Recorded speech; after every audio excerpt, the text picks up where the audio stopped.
ከዛ ጋር የምታዩት ልጅ ሲሳይ ትባላለች። የአራተኛ ዓመት የህግ ተመራቂ ናትና ሰዓቱ የምርቃት ሰዓት ነው። እኔ ከርቀት ሳያት ምን ማነች ልጅ እየጠጋብ ያወራኋት ምን ሆነሽ ነው ችግር አለልኝ ስላት አይ ቤተሰብ ብቻ እና ዩኒቨርሲቲ ጀም ጓደኞቼ ከእናታቸው ከአባታቸው ጋር ሲሆን ቅናት ገድለኝ ዶርም ውስጥ ገብቼ ማልቀስ ጀመርኩኝ።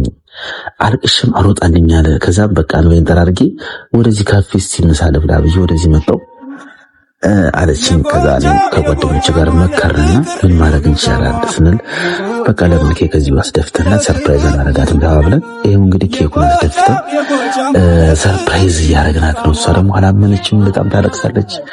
ደስ ብሏታል። እንግዲህ ባህር ዳር ላይ የኔ የሚባል ነገር የለም።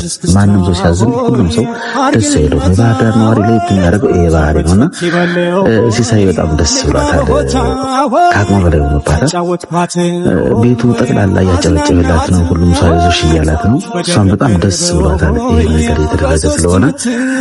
ይሄው እንግዲህ ልደቷን በዚህ መልኩ እያከበርንላት ነው። እዚህ ጋር ቴዲ ሰላም እያላት ሁላችን እዚህ ጋር የሆቴሉ ማናጀር ነው። እሱም ደስ ብሎታል በጣም ሌትረን ጊዜ ነገር ስለተፈጠረ ህፃናቶች መጣው እንኳን ደስ ያለሽ እያሏት ነው። እሷም በቃ እንደ ቤቷ በጣም በቃ ደስ ብሏታል። በጣም በቃ ደስ ብሏታል።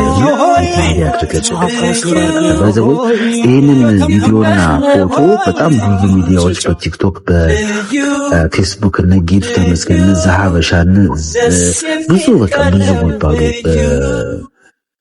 የፌስቡክም የቲክቶክ ድረገጽ እንትን ብሏል። እና እዚህ ጋር ቴዲ አለ፣ እዚህ ጋር ቻቻ አለ አይቸው ደግሞ ጓደኛዬ ነው። እዚህ ጋር ሞሌ ጓደኞች ናቸው። እዚህ ጋር ደግሞ ሞገደኛ ያለው እዚህ ጋር እሷ አራፋለች ነው። በጣም ደስ ብሏታል። ቤቱን የሚገርማችሁ ነገር ተረስተው ይኸው ማስተናገድ ጀመረች። እየሰጠች ነው። ከዚህ በላይ ኢትዮጵያዊነት ከዚህ በላይ የሚገልጽ መተናገስ መደጋገፍ አላቸው። በባህር ዳር ዩኒቨርሲቲ የህግ ትምህርት ክፍል ተማሪ የነበረችው ሂዊ የ4 ዓመታት የዩኒቨርሲቲ ቆይታዋን በስኬት አጠናቃ የተመረቀችበት ዕለት ነበር። ይሁንና ይህ የደስታ ቀን መጀመሪያ ላይ ለእሷ የተለየ ድባብ ነበረው። እኔስ ጥሩ አይደብረኝም፣ መብራን አይደብረኝም። ሆቴል ሄጄ አመጣለሁ እዛው ተንተናንት ገዛ ምግብ በልቼ እመጣለሁ እዛው ማለት ነው። በቃ ምርቃቴ ነው። ግን እዛ ቢሆን ይቺን አዙሯት መነሳነሳችሁን ይባላል። ተዘውራለች፣ ተመርቃችኋል። ሁሉንም የትምህርት ዓመታት በብቸኝነትና በራሷ ጥረት እንደተወጣችው የምትናገረው ሂዊ ከምረቃው ስነ ስርዓት በኋላ ማንም ሳያጅባት በአንድ ካፌ ውስጥ ብቻዋን ተቀምጣ በሐሳብ ተክዛ ነበር። ሂዊ በካፌ ውስጥ ብቻዋን መከፋቷን ያስተዋሉት የባህር ዳር ወጣቶች ግን ይህን ሊያልፉት አልፈቀዱ። ወጣቶቹ የወገን ደራሽነታቸውንና ደግነታቸውን በተግባር ለማሳየት በመወሰን በፍጥነት ኬክ በመግዛትና በማዘጋጀት ወደ ካፌው በመግባት ሂዊን ባልጠበቀችው ሁኔታ ሰርፕራይዝ አድርገዋታል። ተመራቂዋ ሂዊ ይህንን ያላሰበችውን ድንገተኛ የደስታ ስጦታ ስታይ አይኖቿን ማመን አልቻለችም። በትህትና በክብርና በታላቅ ፍቅር የተደረገላትን ይህን መልካም ነገር ስትመለከት የደስታ እንባዋን መቆጣጠር አቅቷት አልቅሳለች።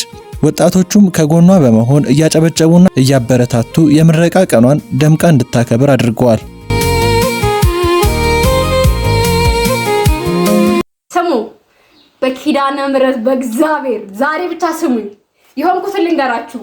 ዛሬ ተመራቂ ነኝ። በስንት ዓመት ልፋቴ ዛሬ ነበር ውጤት ማለት ልብንቱን የማየው ደስታውንና ግን ማለት ነው። ጠዋት ተነሳው ምናምን እንደሰው ምናምን ነገር በቃ ለባብስኩ ምናምን ነገር ቪዲዮ ምናምን የቲክቶክ ቪዲዮ ምናምን ሰራሁኝና ምናምን ነገር ለወጣ ስል ግን ሁሉም ሰው ቤት ሰመቶለታል ምናምን ሁሉም ቤስት አለ ጓደኛ አለው ጀማለው ምናምን። እኔ ግን እንደዛ አልነበረኝም። ምንም በቃ ቤስት ምለ ጓደኛም የለኝም።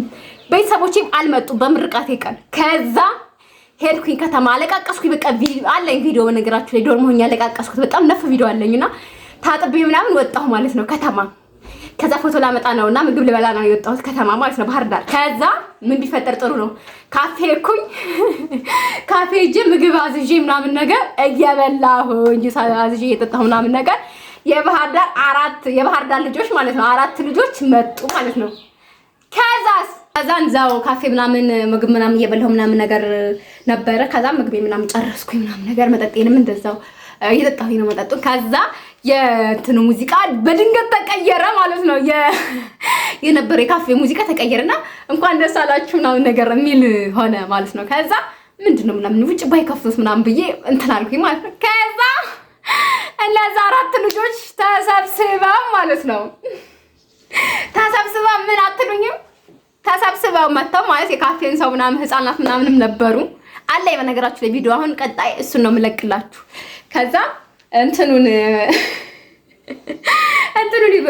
ያለ ነገሩን ይዘው መጡና ምናምን ነገር አከበሩልኝ። በቃ ምንም ሳይደብረኝ ምናምን ነገር ከነሱ ጋር አክብሬ ወደ ቤት የመጣሁኝ። እንዴት አከበሩልሽ? ቀጣይ ቪዲዮ አለ። ለማንኛውም ፈታ ብያለሁ። 7 ሰዓት ቤቴ ገብቻለሁ ነው። ሰው አልመጣልኝም ተብሎ ይቀራል ከምርቃት? እግዚአብሔር መቀረት የለበትም። ሲጀመር ሰው ላይ ዲፔንድ መሆን የለብንም። መጣ አልመጣ እኔ ምንም ምን እንጃ። አሁን አላውቅም። በጣም ኬርለስ እየሆንኩ ነበር፣ ግን ዛሬ ላይ በጣም ከበደኝ። እስካሁን ሲጀመር ዛሬ ላይ ደረስኩት ብቻዬን ቆሜ ነው። እግዚአብሔር ምስክሬን ግቢ ላይ ብቻዬን ቆሜ ነው። ማንንም ያውቃል ሲጀመር እና ዛሬ ግን ከበደኝ። በቃ መሄድ ምናምን ነገር አለ አይደለ? እዛ ምናምን የሆነ እንትኑን አይመጣም እንዴ ሊመጣው ነው አሁን ሄጂ እዛ ምናምን ነገር ብቻዬንና በቃ ይሄው 100 ምናምን ካፌ ምናምን ነገር አከበሩልኝ ያልኳችሁ ነገር አለ። ከዛ በቃ ትንሽ ምናምን ቆየሁኝና ምናምን ነገር ተመልሼ ዶርም መጣሁ ማለት ነው። አስጣላይ ሰው አሁን ወደ ቤተሰቡ ምናምን ከቤተሰቡ ጋር ካፌ ለካፌ ነው። ያንን ነገር አልፈለኩትም። በቃ እኔ ያው ዶርም መጥቼ እግዚአብሔር ምስክሬን ብቻዬን ነኝ። ምንም ማለት አይደብረኝም። ኖርማል ነው። ይሄ ጊዜ ማለፍ አይቀርም። እግዚአብሔርን ያልፋል። ሲጀመርም የራሱ ጉዳይ ሰው ምንም አያደርግም። የሚገርመውና የዚህ ታሪክ ሌላ አስደናቂ ገጽታ ሂዊ ለምረቃ ከመውጣቱ አስቀድሞ እግዚአብሔርንና ቅዱስ ሚካኤልን የምታመሰግንበትን ቪዲዮ ሰርታ የነበረ መሆኑ ነው። ብቸኝነቷን ወደ ታላቅ የጋራ ደስታ የለወጠውን ይህን አጋጣሚ ስትመለከት ሚካኤል ሁሉንም ማስተካከለው ማለት እንዲህ ነው በማለት ምስክርነቷን ሰጥታለች።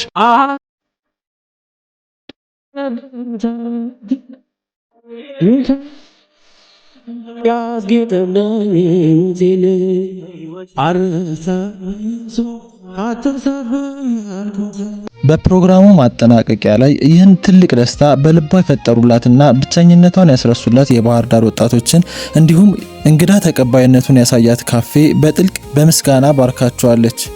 ይህ ታሪክ የሰዎችን ደግነት፣ የወጣቶችን አጋርነትና የፈጣሪን ድንቅ ስራ በጉልህ ያሳየ ልዩ አጋጣሚም ሆኖ አልፏል።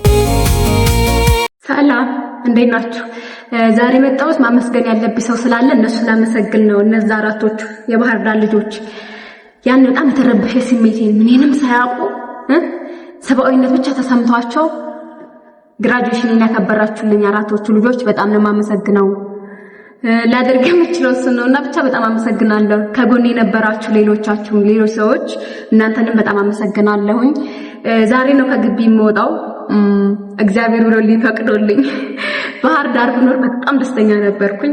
እንግዲህ እግዚአብሔር የፈቀደው ነው የሚሆነው።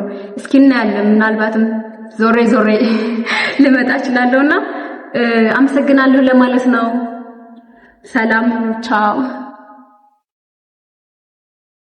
ስሙኝማ ምን አለበት እንደው ላይቬን እዚህ ባህር ዳር ላይ ቢያደርግኝ እናንተ ሀገር እንኳን እንዴት ደስ እንደምትል አልገባችሁም? እንዴት ደስ እንደምትል ነብይኔ ቀጥል ላይ ያለች ህዝቡን በዛው ልክ በቃ የሚገርም ህዝብ ነው።